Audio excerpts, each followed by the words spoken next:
So I want to do a couple of things. I mean, again, you've got one of these really relatable but extreme stories. It's what you did is kind of extreme, retiring super young, and you were able to do so. And it also is something that so many people would love to do.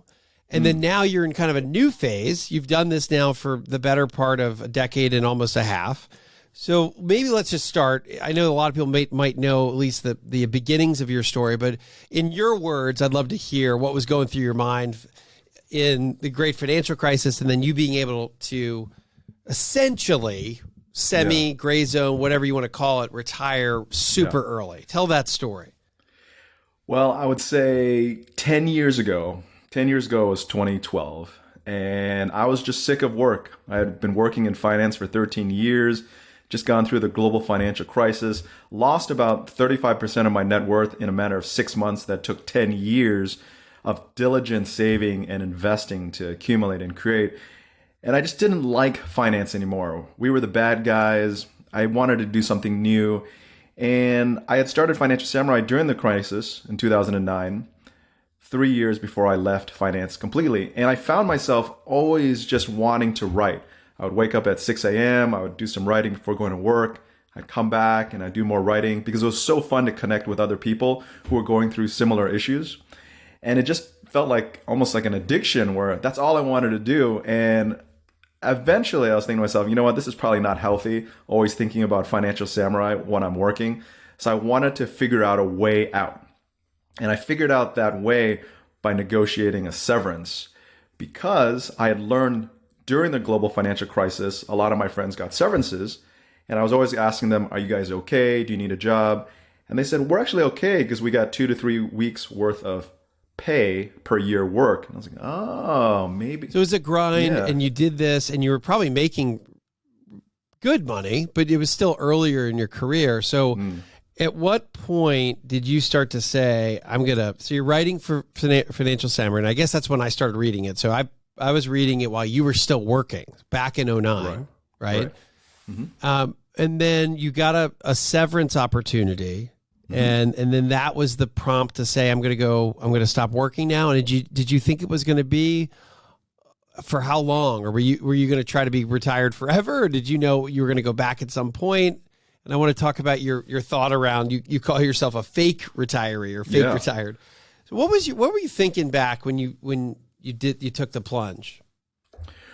Well, I was thinking, man, I'm burned out and I didn't enjoy my lifestyle anymore. So I needed to find a way out instead of just complain at the water cooler every single morning to my colleagues, why work sucked, right? And so I devised the plan to negotiate a severance. And I knew that if I could get all my deferred cash and stock compensation over the past 3 years, plus this private investment management forced us to invest in 2010, I was good to go. And if I could get a severance check, then there was no reason at the age of 34 not to take that leap of faith. I was burned out and I needed a break.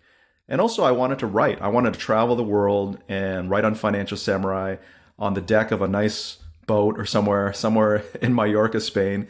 And so that's what I ended up doing for 2012 and 2013. Traveled to 20 countries, visited too many churches, and just had a good time. But after about a year, I decided, you know what, this is kind of getting boring. After you see 5 Gothic churches in Europe, you've seen them all. And I had lived overseas for 13 years of my life in Asia, and I had worked in international equities for 13 years. So I'd gone to China, India, and it was so exhilarating, so fun to go to these conferences. So after about a year, I said, you know what? I'm not going to be considering myself an early retiree anymore. I'm just going to say I'm a writer. And so that's what I've been doing ever since. And I want to embrace that term fake retirement, introduce it to the world, because there's been a lot of criticism regarding my retirement situation or other people who've retired. Like some people have working spouses, but they say they're retired, all this stuff. And I said, yes, fake retirement. I'm a fake retiree.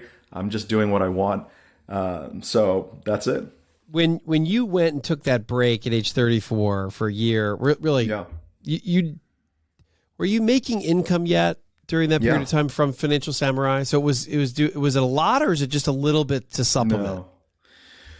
I mean, so mainly I had my severance package that paid for about 5 years of living expenses. As frugal living expenses, but that was just, I could live in San Francisco by myself Wow. for on that severance package, 60, For a while. 70,000. Yeah. Yeah, For a 5 years.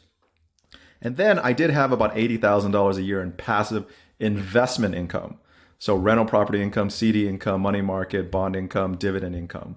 Those are the main factors. And so I knew, look, with the severance and the passive income of 80,000, it's like, let's get out of here and let's just try to do something I wanted to do, because worst case, I would just go back to work after 1 or 2 years if things didn't work out. And also my wife, who was 3 years younger than me, was also working. And I told her, look, if things work out over the next 3 years, when you are 34, you too can leave your job and I'll help you negotiate a severance so we can live this life together. And so that's what happened. Things worked out. When did you get married? 2008, during the global financial crisis. Okay, so you were married during this period of time. Yeah. And so your wife traveled with you, or did she stay? So She took 5-6 weeks off that year in 2012, 2013. Yeah.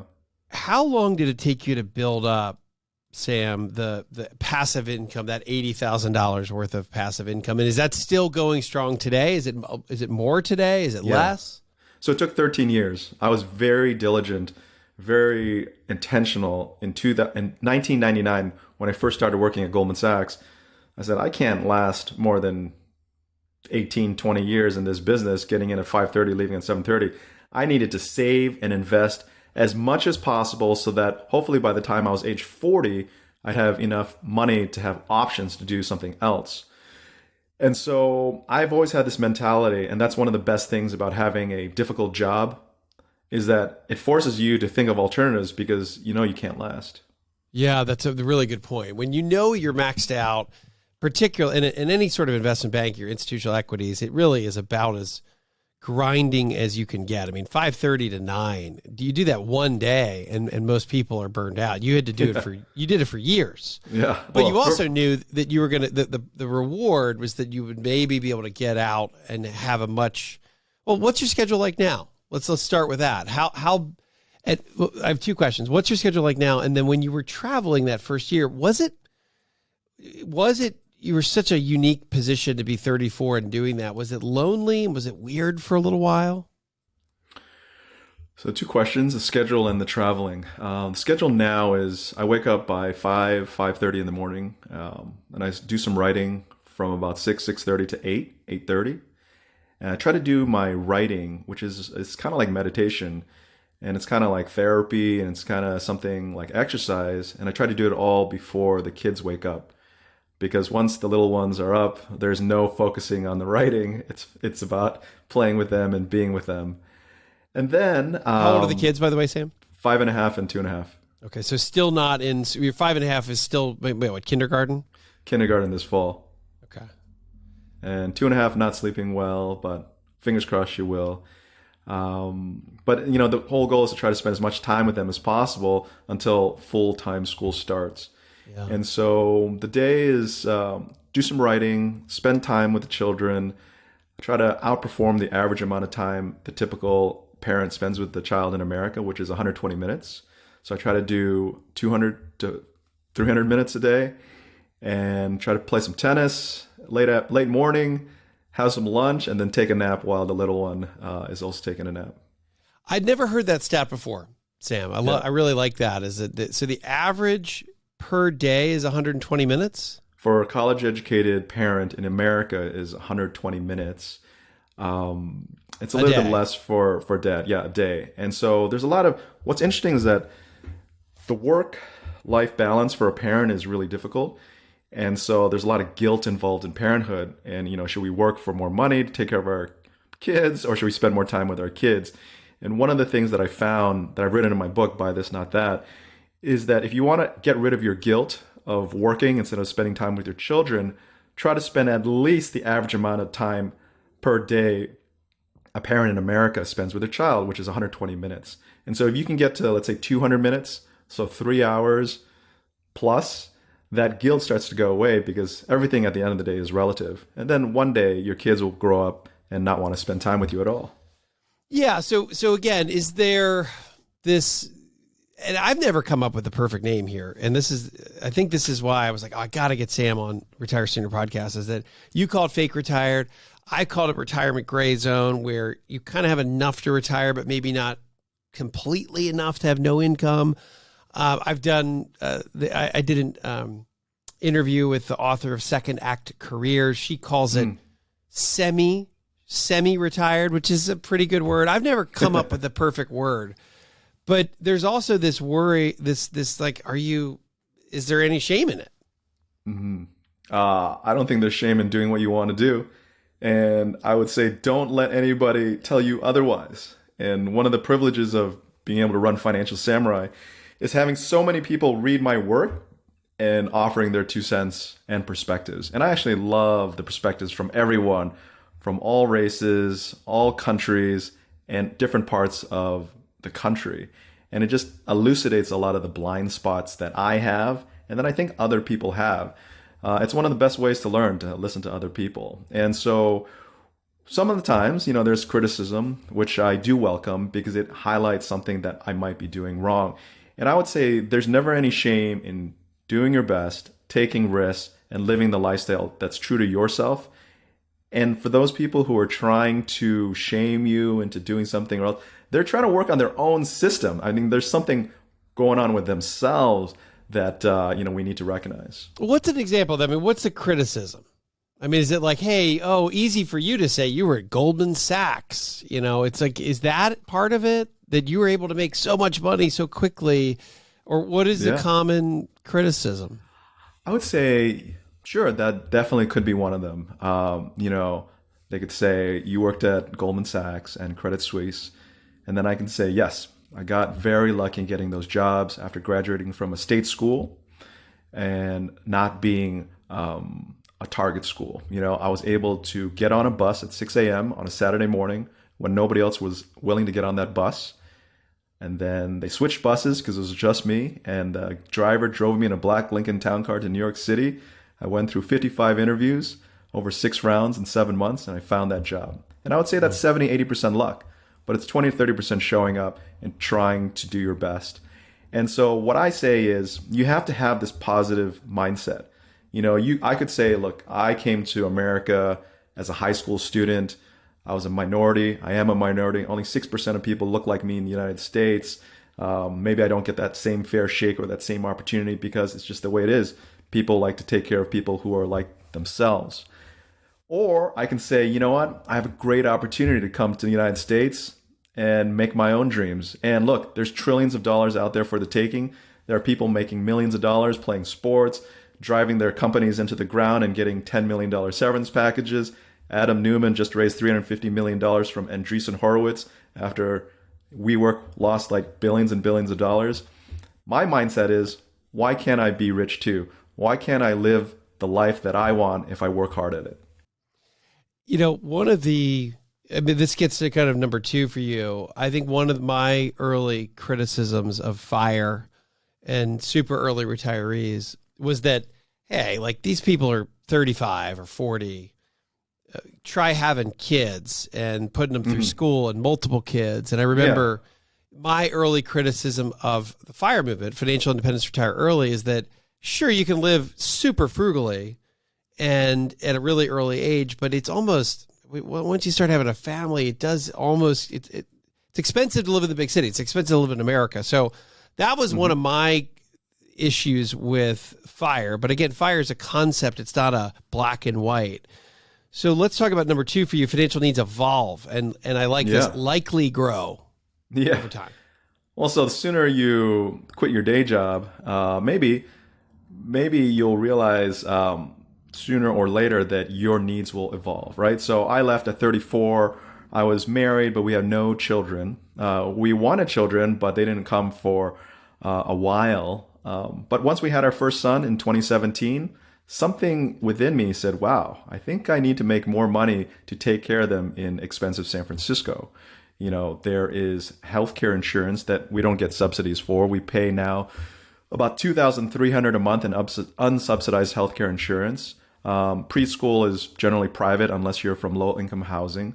And so that costs $2,000 to $3,000 a month here in San Francisco. And so the evolution of our passive income figure just kept on going up. It went from 80,000 just me to 150,000 for both of us because we believed in equality once she left her day job, to let's say, hey, let's add another 50,000 for our son who was born. 50,000 after taxes is 35, 40,000. And then once our daughter was born in 2019, why not add another 50,000? Because heck, tuition costs are sure not going down. They're just going to go up, up, up, and up. And so we kept an open mind to see that our passive income wasn't enough, and it would evolve with the additions of our family and additions of our desires and needs as well. Okay, so your wife then went, well, did she ever stop working at all, Sam? She stopped working in 2015 at age 34, 35. So it was our agreement. I could go first, and then once she, reached 34, 35, she too could leave her job as well. And then does she write now too, or what is she currently doing? She writes maybe one out of every 80 articles, but she helps me edit. She files the taxes, make sure, stuff like that. And she spends so much time taking care of our children. Right now she's the night watch woman because our little one is waking up several times a night. And she's just amazing in terms of taking care of our children and also doing a lot of the back end with Financial Samurai, because there's all this stuff that comes when you have this little business that we have, and we never thought about it as a little business. We just thought about it.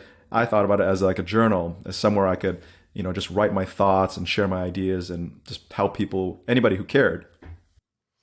Well, okay. So, but you did say, when you're saying, Sam, that you ended up saying, hey, we need another 50 in income, where is that from? What? And when you say, hey, we've got to maybe increase our spending because tuition, where does that then come from?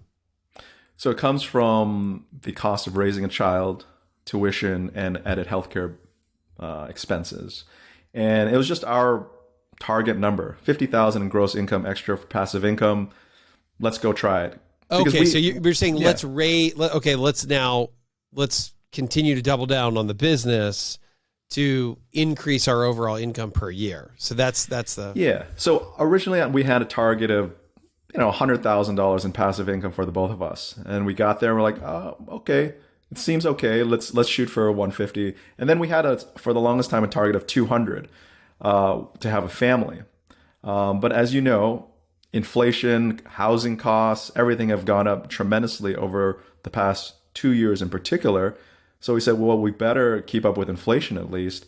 But now we're good. We are good. We found our passive income target. We're unable to have any more kids now, probably in our 40s. So we've come to a steady state, and we found our forever home, which we probably will not be forever, but probably live in for the next 10 years. And so we've been able to stabilize. You're still in San Francisco? So we're still in San Francisco, which is the number one or two most expensive city in America. Yeah. So if we were ever able to decide to leave, we might go to Honolulu, for example, which is expensive, but it's about 30% cheaper than San Francisco. So that's actually a cool stat. The fact that going to Hawaii, which is like, $10 a gallon and $6 for an egg, to think that that's cheaper than San Francisco. How about this one, this is a really compelling one of your 6, which is you're going to still feel the pull of traditional work. So I felt the pull of traditional work 3 times. The first time was immediately after I negotiated a severance and left. And I thought, am I an idiot? I'm 34 years old. I give up, what was my base salary at the time? 200,000, 250, I don't know what it was. It was something like that. Yeah, I know what it was. It was 250,000, I think.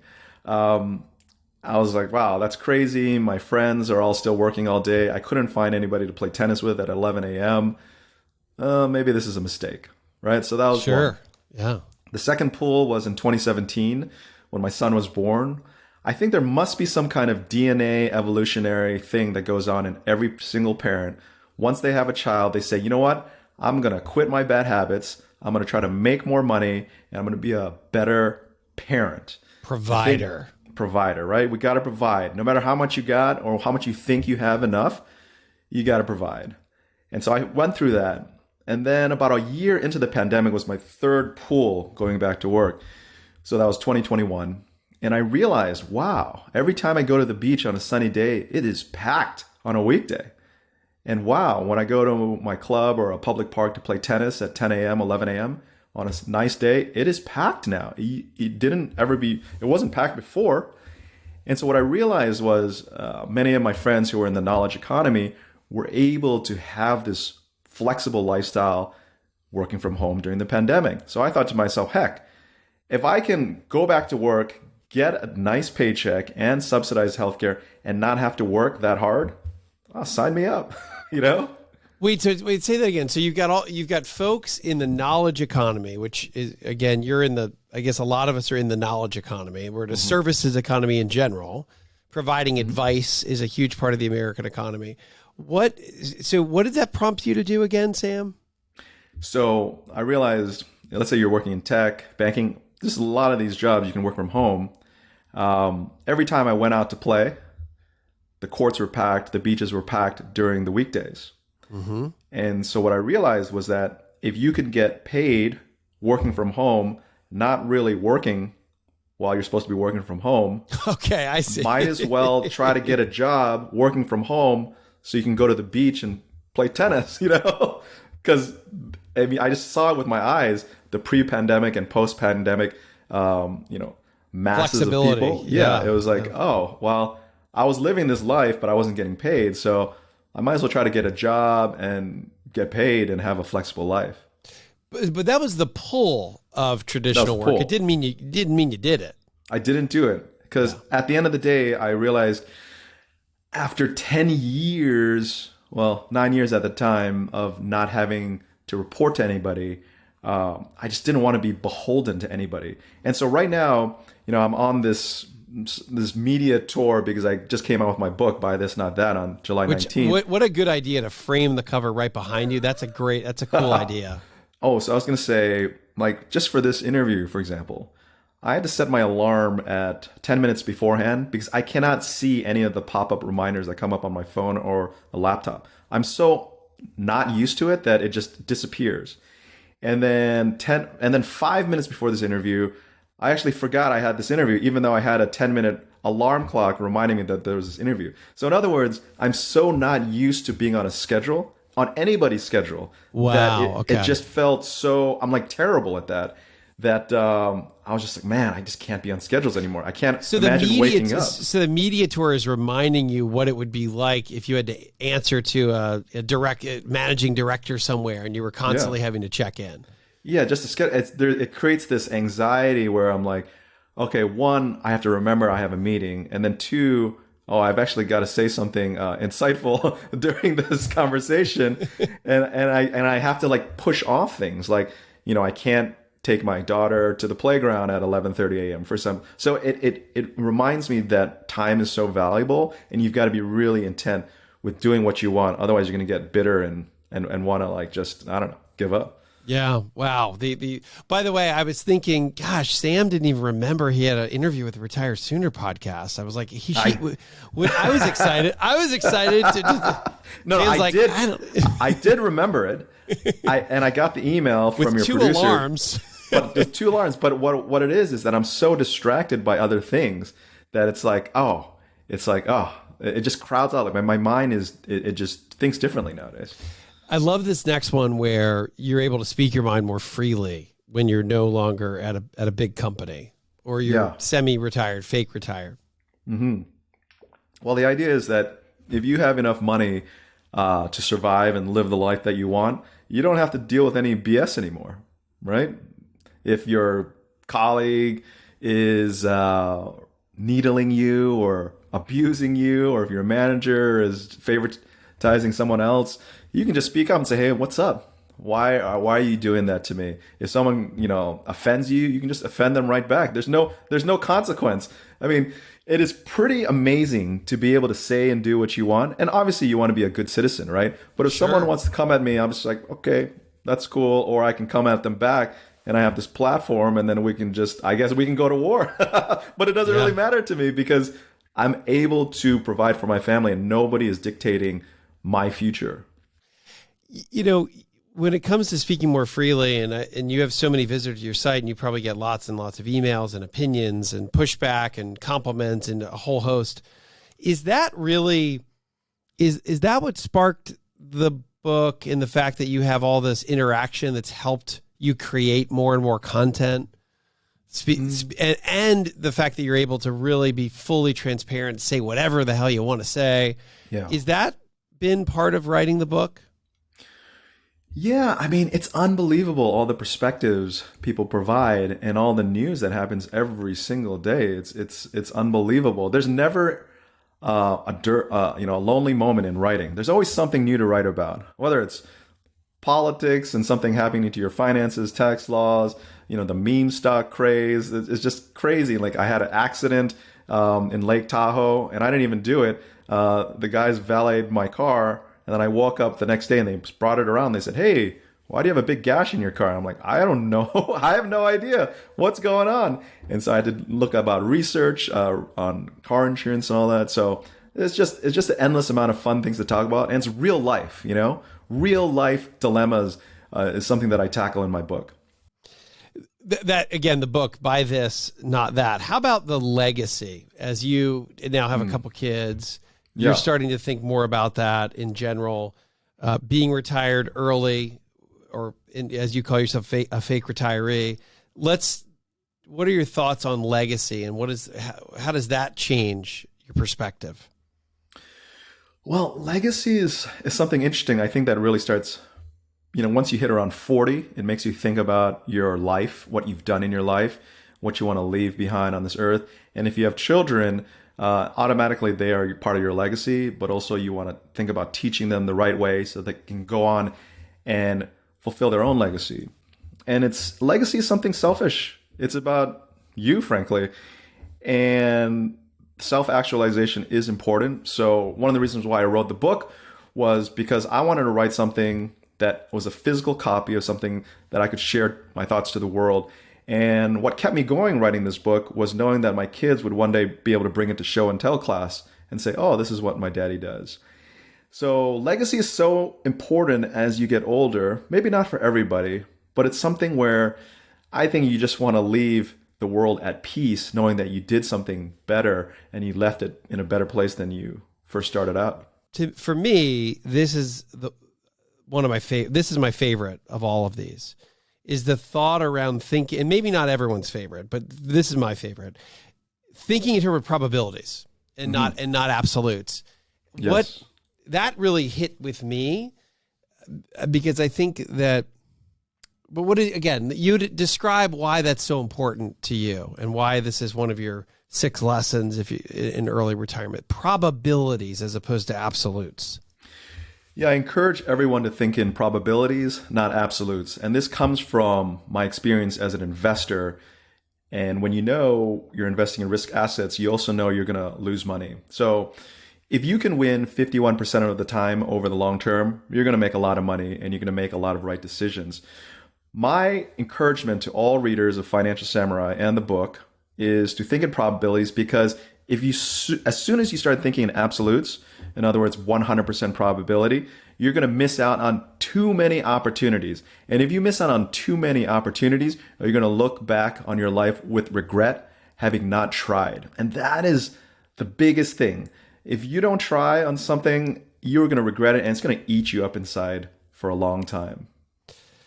How about the new book, Buy This, Not That? It just came out, so you've been forced to actually be on a schedule because you got to go out and do some podcasts, get people to learn about it. It's already doing very well, WSJ bestseller. How long did it take? Did you take years and years of writing? And this is the other thing. I think people that write a lot, and I've faced this, it's like, I've written so many articles and so many things. I can just kind of collect it all up and we can make it a book. And that just didn't work for me. Yeah. It doesn't really, at least I've never found it to be that way. The book is its own medium and its own journey and its own flow through. So how about for you? How long did it take and how did it come together? Well, I've written over 2,500 articles on Financial Samurai since 2009. And the book took about 2 years to write because there were a lot of cooks in the kitchen, good cooks to make the dish better. And then it took about 6 months to rewrite and edit. And it was a really introspective process. And before I wrote the book, I read about 20 personal finance books to understand what worked, what didn't work.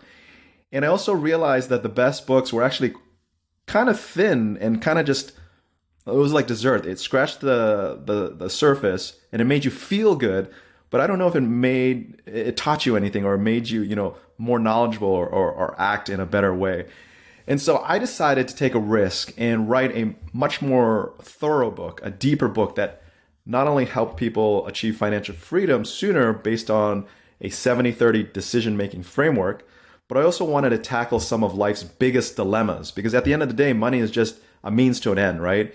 We're going to face a lot of these dilemmas in life, and I wanted to tackle them with some really good logic and rationale to help readers gain more confidence to make better decisions.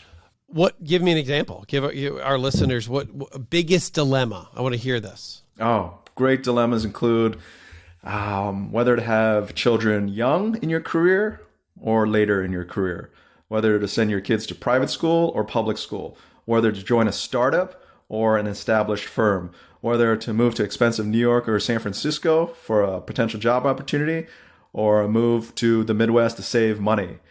So many dilemmas that we face that it's just hard. And as a result, it creates analysis paralysis. People just end up not doing anything.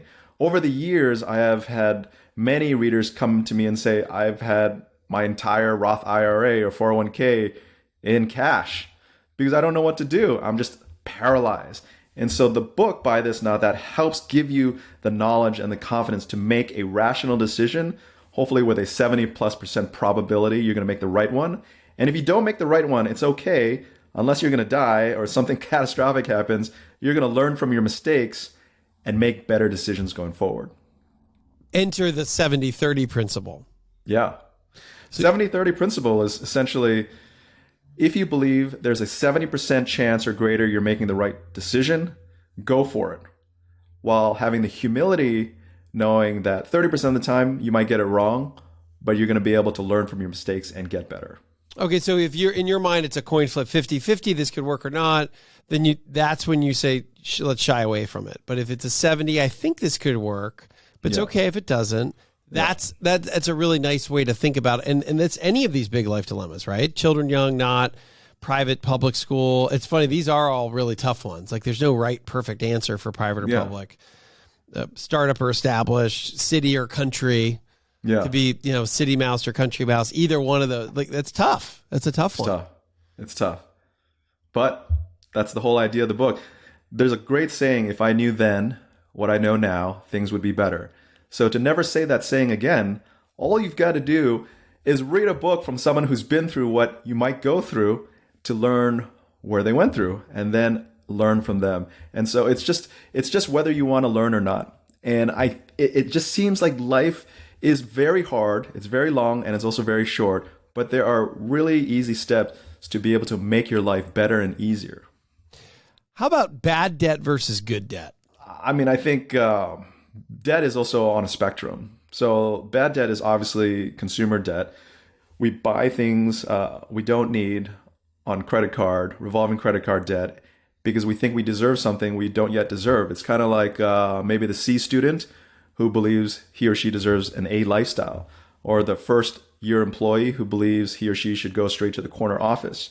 If you really think about why you have this consumer debt, which is revolving at a 17 to 18% interest rate, which is 5%, 6% higher than Warren Buffett's returns over the past 40, 50 years. Berkshire, yeah. Yeah. Why are you in this revolving credit card debt? It's probably something to do with some insecurity or some understanding of yourself that you need to get right. And so that type of debt is bad. But good debt is any debt that you can use to acquire some asset that has a chance to go up in value. So that one obviously is a mortgage. That's the most common type of good debt. So long as you get that mortgage and buy that house in a proper home buying ratio, which I've introduced before, I think you're going to be okay. Yeah. Can you share your home buying ratio with us? Also, the home buying rule is the 30-33 rule for home buying. So to cut to the three is don't buy a house more than 3 times your household income. But I've stretched it to 5 times because rates were low and are still going to be low. And I think they're going to be low for a while. But that's it, 3 to 5 times your household income. Got it. 30% is having a 20% down payment on your home and having a 10% buffer in terms of cash or semi-liquid securities after you purchase your home. And then the other 30% is spending no more than 30% of your gross income on your mortgage, on your home. No more than 30% of your gross income. Yeah. Right. So if you make $10,000 a month, try to keep it to $3,000 a month on your home. Okay, which is okay. So that's your payment, the 3 to 5. And I guess to some extent it depends on where we are in the country, but housing prices just in general for the last couple of years have gone through the roof. So you're able to stretch this a little closer to 3, 4, 5 times your household income, which also helps you keep on that 30% ratio. Yeah, it does. And it's easy to lose your mind with any kind of investment, any kind of house. You get really attached to it. And when you lose your mind and you lose those proper frameworks, sometimes you get hurt, as we saw in the global financial crisis. So I don't want people to get hurt. I want people to think rationally. Obviously, if your income is on an upward trajectory, you're 30 years old, you just got promoted, you think your income is going to be 50%, 100% higher in 3 years, you can stretch that. But you've got to have this kind of framework in mind so that you don't go overboard. Speaking of, I'm going to ask you kind of more of a current events question, just your perspective, your thoughts, the fact that housing is so expensive. There's a lot of reasons why houses are more expensive. One of them, I think, is that the utility of a home has gone up as it becomes more of an office as well. And do you think that was a one-time bump up because of the unlocking of virtual, or do you think we're in a real estate bubble? The common concern I get is like, hey, I'd love to sell my house. It's worth so much more than I paid. But then what am I going to do? I have to go do I have to spend more money than I would otherwise want to somewhere else to buy another house, because almost all real estate is higher. What is your thought on that? So that question that you often receive is one of the core principles I have in the book for real estate. And that is, you're only long real estate if you own more than one property, more than your primary residence. You're neutral real estate when you only own your primary residence. You go up and down with the market. And you're short real estate when you're a renter, because you are a price taker of ever-rising rents and property prices. And so just like how you wouldn't short the S&P 500 long-term, you probably don't want to short the housing market long-term by renting. Yes, you get a place to stay, but you don't have any optionality in building wealth through real estate. And so in terms of your specific question on what about the real estate market today, I believe the real estate market will fade over the next 12 months. I think January, February 2022 was a high. And I think you can buy real estate. You should look to buy real estate at about a 5 to 10% discount from the early 2022 highs, because real estate is generally a lagging sector to the stock market. So it's interesting right now, right? Because the S&P 500 went down about 21% in the first half of 2022, and now it's gained back about half. So we don't know exactly what's going to happen, but we do see inflation rolling over in July. We got an 8.5% print. And so we are seeing the 10-year bond yield roll over from a high of about 3.5% to 2.85%, which means the average 30-year fixed rate has gone from about a 6% high to now back down to about a 5% level. And so you're probably going to see incremental demand come back, but I would be very patient and look for deals, because inventory is coming. It is here, and you're going to be able to get better deals, 5 to 10%. Where do you think inventory is coming from? So I think inventory is generally stable, but what I think the reason why inventory is higher is because demand is lower, because people are taking a wait and see approach. In general, inventory is relatively like this, but it's demand that has a higher volatility. One thing I think people should be aware of, there's two things for real estate investors. One, I think work from home is going to be here for the rest of our lives. We've accepted it. We've gone through 2.5 years. Technology is only going to get better, and that's what's going to happen. So demographic shifts are going to go towards lower cost areas of the country. So you want to be investing in the heartland and the Sun Belt, because there is no reason why San Francisco has to be a monopoly city on the tech sector or VC sector. Yeah. And then two, this is really important that nobody really talks about, is that foreign investors are coming again. So the pandemic has been bad for a lot of reasons, but it has been good in throttling wealthy foreign investors from coming to America and buying up our property. So once the pandemic opens, the borders open, you're going to probably see over $100 billion in foreign real estate demand come to the coast first and then slowly, gradually move inward. Because America, no matter all of our problems, we have outperformed 95+% of countries in terms of the stock market, in terms of lifestyle, in terms of being able to get access to vaccines and less corruption. So if you think about it, if you're a wealthy investor, you're going to want to diversify your assets to the countries that outperform the most. And America is in the top tier. I love that perspective. I really do. And so you think that we're going to see a lot more foreign investment coming here to the United States. So the demand curve has shifted to the right, and it's going to shift more to the right as foreign investors come and buy property. I looked at the data. Before the pandemic, it was $100 to $120 billion in foreign real estate demand. And then the pandemic hit, it throttled down to about $30 billion. So that is pent-up demand of about $250 billion in foreign real estate demand on top of the regular demand that would have come. So I would be careful, and I would try to buy your piece of America now before the foreigners come. I really would. Buy America now. It's going to be my new bumper sticker. I do a lot of research around the habits that tie happy retirees together relative to unhappy. Financial habits, lifestyle habits, social habits, and marriage, family, etc., consumer habits. And that's what I've done for the better part of 10 years now. One of the financial categories is as the number of different, not necessarily the amount, but the number of different income streams increases, 2, 3, 4, 5 different ways we have income or passive income in retirement, the higher levels of happiness we tend to see. And you could call that more peace of mind, more diversification, multiple streams of income, give you a greater peace of mind. Would you rather get one paycheck for $10,000 a month or 10 $1,000 paychecks? There's more comfort in the 10 $1,000s.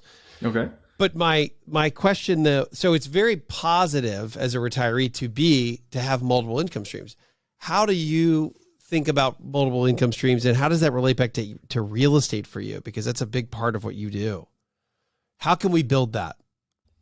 Well, I advise following some type of net worth asset allocation framework. My net worth asset allocation framework changes by age, and it's in the book. This goes through a detail, but mine current is 50% real estate, 30% equities, so stocks, about 10% municipal bonds, 5% risk-free, and the rest in private investments, venture debt, venture capital. And sure, the more money soldiers I have working for me, fighting for me, the more comfortable I feel. Because if one guy goes down, there are other money soldiers there, i.e. passive income streams to keep me afloat. And I've thought about this from an investment point of view where I love dividend income because you just don't have to do anything. But I don't like the yields because they're quite low. So I love rental income because the yields are quite high, but I don't love the work it requires to do maintenance, to fix things, and so forth. I love online real estate because it has higher yields and there's no need for you to do anything. So that's why I've been putting more of my money. And I do like What do you mean by online yields? What do you mean by online yields? Real estate. So private real estate syndication deals where a sponsor buys a property, refurbishes it, increases occupancy, sells it for a profit. I like that. I like real estate in general because it's a tangible asset that doesn't go down 35% overnight because, it missed quarterly earnings by 5%, right? And the yields are higher. And so that is like one portion of it, the traditional passive investments. The other portion is actually online investments. So what do I mean by that? For example, Financial Samurai can be considered an online investment. It can generate passive revenue, not passive actually. These podcasts don't speak themselves, the articles don't write themselves, but they're enjoyable. So it generates revenue. It can be sold, And you can do things like, you can write a book, and maybe if it does well enough, it might earn royalties. So you just want to keep on creating, keep on making progress in retirement, because it's actually really fun. Yeah, I love how you call them the money soldiers. How about as we wrap here today, what is your just general overview of spending? Your spending rules relative. My spending rules, man. So I do have this one non-spending rule, which is if the amount of money you're saving each month doesn't hurt, you're not saving enough. And the idea behind that is to say, look, do you really want to wing it with your finances? Because if you wing it and if you're not purposeful, you're going to wake up 10 years from now and wonder where all your money went. And I don't want that to happen to you. So that is the opposite of the spending rule. In terms of the spending rule, you got to spend money on the things that you value. That's it. Spend on quality, spend on the things you value. You don't have to spend on lots of stuff and hoarding things. The things you value, is that one pair of jeans that you wear over and over again, or that baseball glove that you're just going to use over and over again forever and that starts smelling great. Focus on that quality, because that quality is going to last you and be more valuable to you for a longer period of time. I feel like you've done that with a tennis racket. Well, tennis rackets, it's good for about 3 years, but then it starts losing its pop. So if you want to stay competitive, you probably want to get a new tennis racket. Well, it is I think of this as PPWs, price per wears. I don't know of anything that's a better, lower PPW than a good pair of blue jeans. Yeah. And some people, they end up getting 10 blue jeans and spending $200 on each blue jeans, and then they end up not wearing a single one. And right, it just you only stinks. wear 1 out of 10. Exactly. So what else would you, as we kind of wrap here today, you've got the book that just came out, in July? So it just came out. Mm-hmm. Buy This, Not That, How to Spend Your Way to Wealth and Freedom. Mm-hmm. And where else can people find you? And do you do online courses? Are you thinking about doing that? Is it mostly through writing? How do we get more of Sam Dogen? It's funny. They always say, you write a book not to make money. And I totally believe that. Don't get rich if you want to. Don't write a book if you want to get rich. I don't plan to do any courses. I just don't want to focus on spending my time trying to make money. I want to focus my time on being with my kids and just writing about the random things that pop up in life and in the economy on Financial Samurai. So just go to financialsamurai.com. Everything is free. If you want to subscribe to my free newsletter, you can go to financialsamurai.com/news. I put one out every week, recapping the most interesting things of the week, my thoughts on the economy, stock market, real estate market, whatever it is.